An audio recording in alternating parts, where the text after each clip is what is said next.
할렐루야. 우리 주님을 사랑하시는 분들만 아멘 합시다. 오늘은 데살로니가전서 5장 14절에서 15절까지의 말씀으로 관계를 회복하라 두 번째 시간으로 하나님 앞에 있는 시간이 되었으면 좋겠습니다. 오늘 본문의 말씀은 신앙생활을 할 때에 성도들과의 관계를 어떻게 맺어야 하는가를 아주 자세하게 설명하고 있습니다. 오늘 본문 말씀을 보시면 독특한 문장이 계속 반복되고 있다는 것을 발견할 수 있습니다. 14절에 보시면 모든 사람에게 오래 참으라. 15절을 보시면요. 모든 사람을 대하든지 항상 선을 따르라. 이렇게 큰 두 가지 문장이 반복적으로 등장하고 있습니다.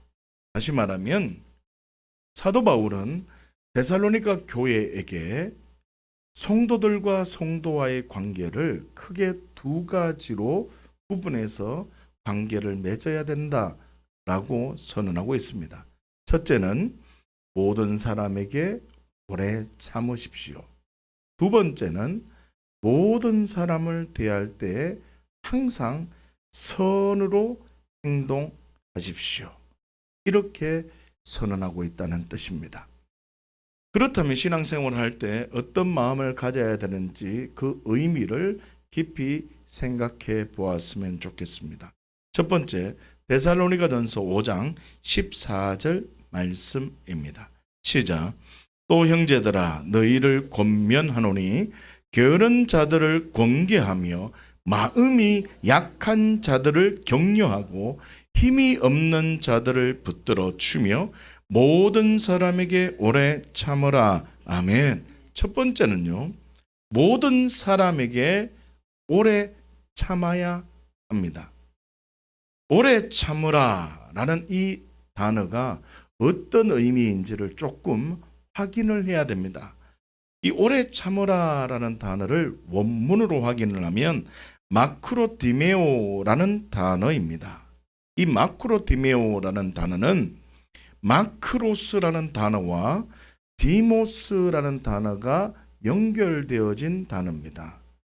다시 말하면 마크로스라는 단어는요, 길다, 먼 이런 뜻이고, 디모스라는 단어는 인간적인 분노, 사람에게 분내는 것을 디모스라고 말합니다.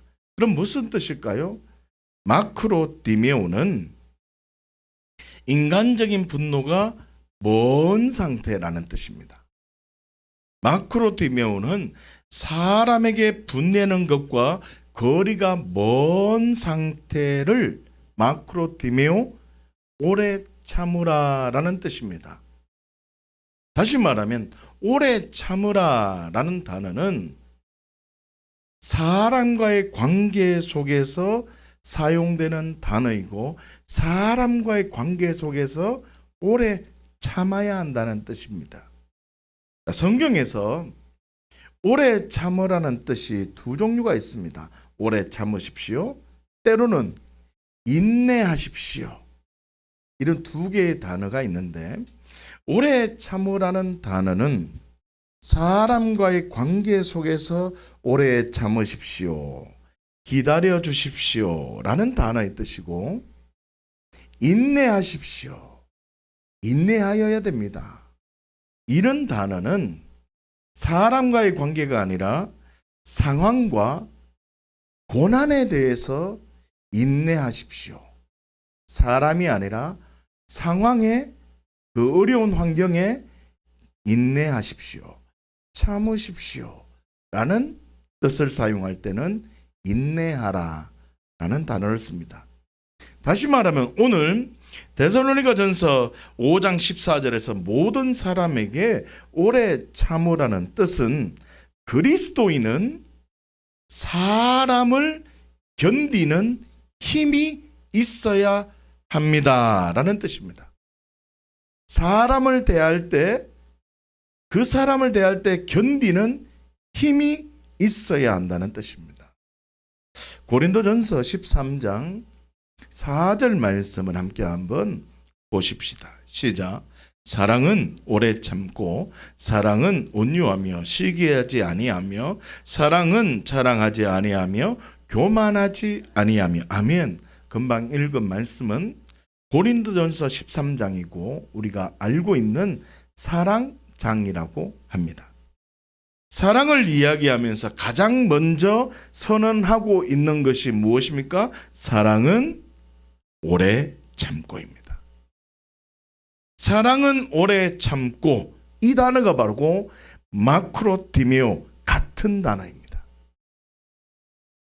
사랑하는 조양가족 여러분, 사람을 견디는 힘이 있을 때 그 사람의 문화, 그 사람의 정서, 그 사람의 영적 흐름을 발견할 수 있는 겁니다.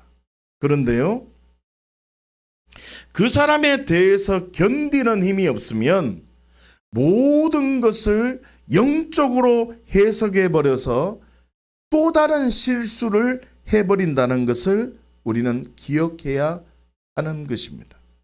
자, 그렇다면 어떤 사람에게 오래 참아야 하는가? 오늘 데살로니가전서 5장 14절에서 다시 한번 선언하고 있습니다. 함께 보십시다. 시작. 또 형제들아 너희를 권면하노니 게으른 자들을 권계하며 마음이 약한 자들을 격려하고 힘이 없는 자들을 붙들어주며 모든 사람에게 오래 참으라. 아멘. 첫 번째, 게으른 자들을 권계하며라고 합니다. 게으른 자는 아탁토스라는 단어를 쓰는데요. 이 단어는 대열에서 벗어난 자들을 뜻합니다. 아탁톡스라는 이 단어는 군대 용어입니다. 무리를 지어 가는데 낙오하거나 다른 길로 가는 사람을 게으른 자다라고 이야기합니다. 그리고 권괴하며 라는 이 뜻은 누데테오라는 단어인데요. 충고하다, 경고하다 이런 뜻입니다. 무슨 뜻이냐면 성도끼리 잘못된 길을 걷고 있는 사람은 오래 참으면서 충고해 주어야 한다는 뜻입니다. 이게 무슨 말이냐면 그 충고, 경고는 목회자가 하는 것보다 서로 충고할 때 더 많은 효과가 나타난다는 것입니다. 그래서 장로님이 필요한 겁니다. 여러분, 목회자와 성도는 조금 구별된 삶이라고 생각하는 경우가 많이 있습니다. 그러나 성도들과 성도들 사이는 같은 삶을 살거나 현장에서 삶을 살기 때문에 사정이 똑같다는 뜻입니다. 그래서 같은 삶을 살고 있는 그 사람이 충고해 주는 겁니다. 그것은 하나님의 법과는 떨어진 것이야. 하나님 나라의 가치와는 전혀 다른 것이야. 이거는 올바른 신앙생활이 아니야 라고 누가 얘기해 주라고 지금 사도 바울이 데살로니가 교회에 얘기하고 있습니까? 성도가 성도끼리 이야기하라는 것입니다. 그러니 앞선 자 장로님들은 성도들의 영적 상황을 바로 알아 가르치고 지도할 수 있는 그 자리에 있어야 되는 것입니다.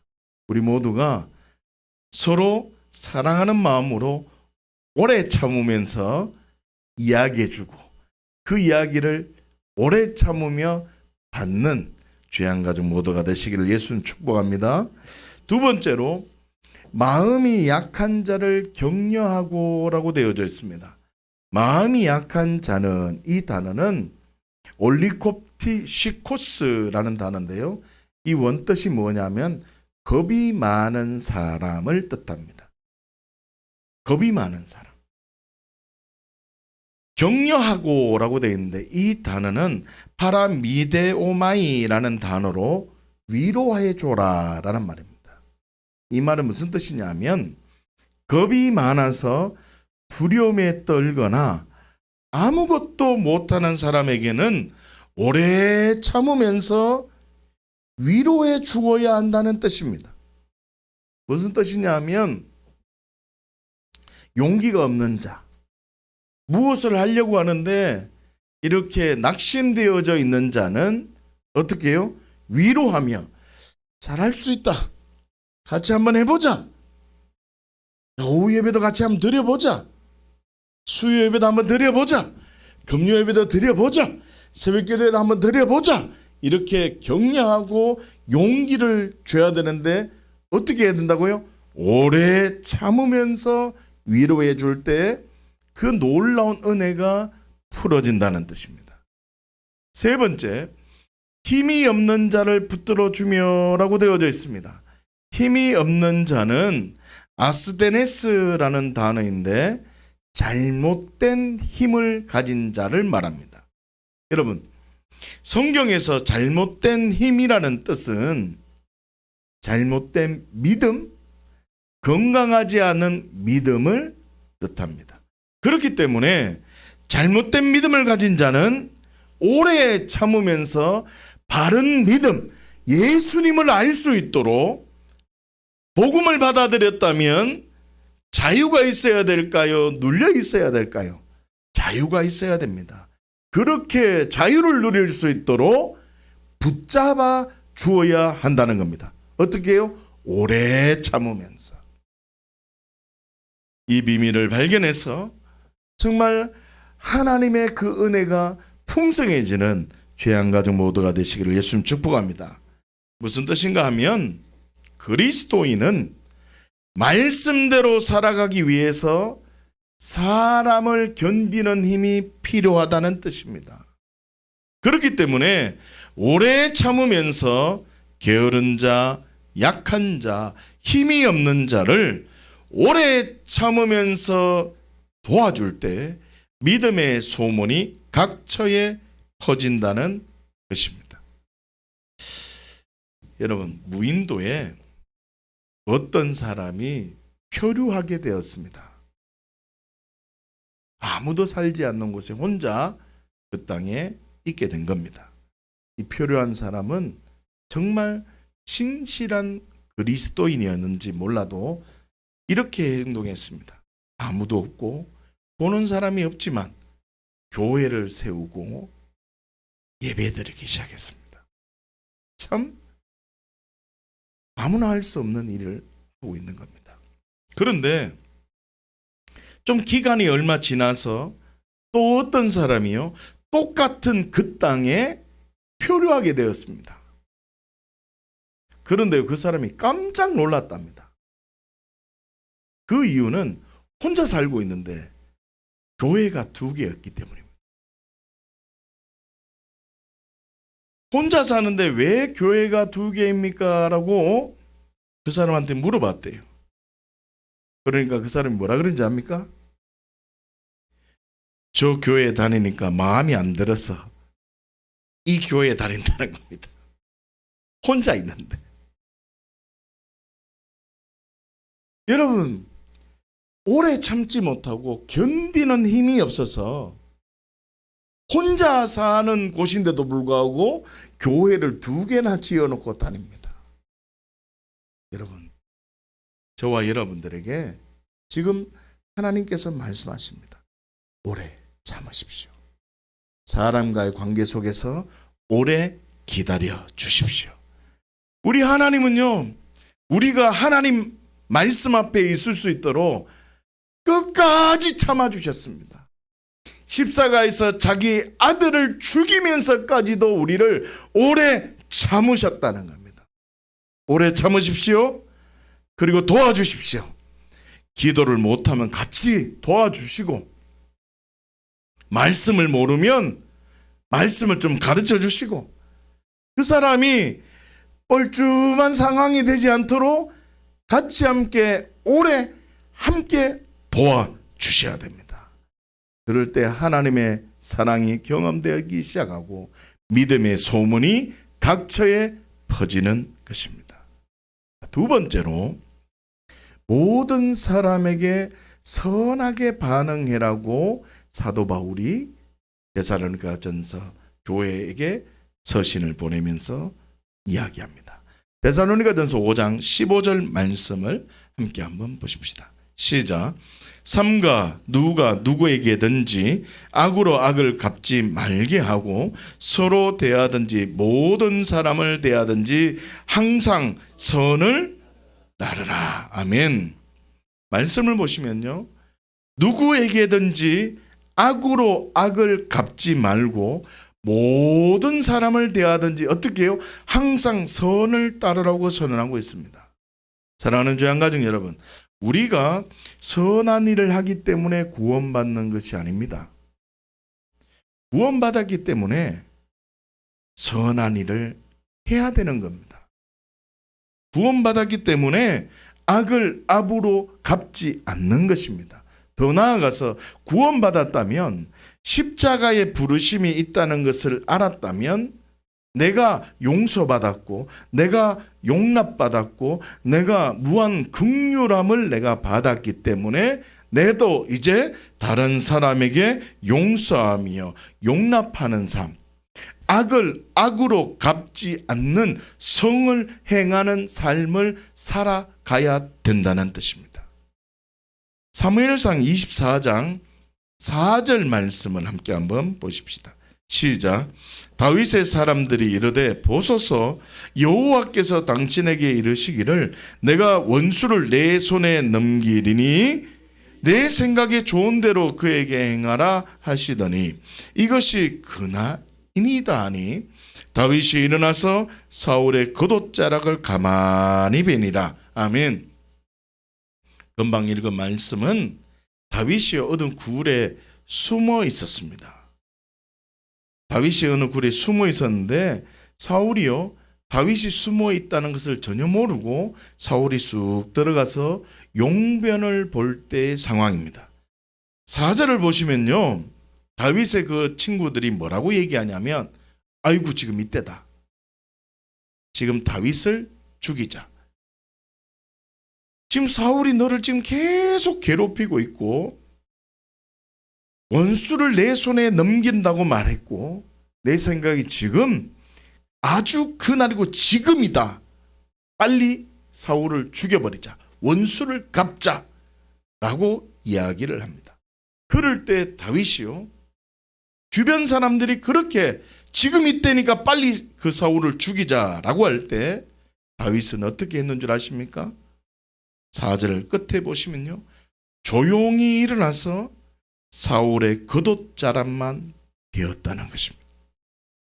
다윗은 악을 악으로 갚지 않았다는 뜻입니다. 다윗은요, 악을 악으로 갚을 수 있는 그 상황이었는데 그렇게 행동하지 않았다는 것입니다. 그 결과 다윗은 사울과는 완전히 다른 삶을 살게 되었다는 것입니다. 위대한 왕이 되었다는 뜻입니다. 여러분, 용서와 용납은 모든 죄와 저주가 끊어지게 되는 그 놀라운 자리임을 기억하셔야 됩니다.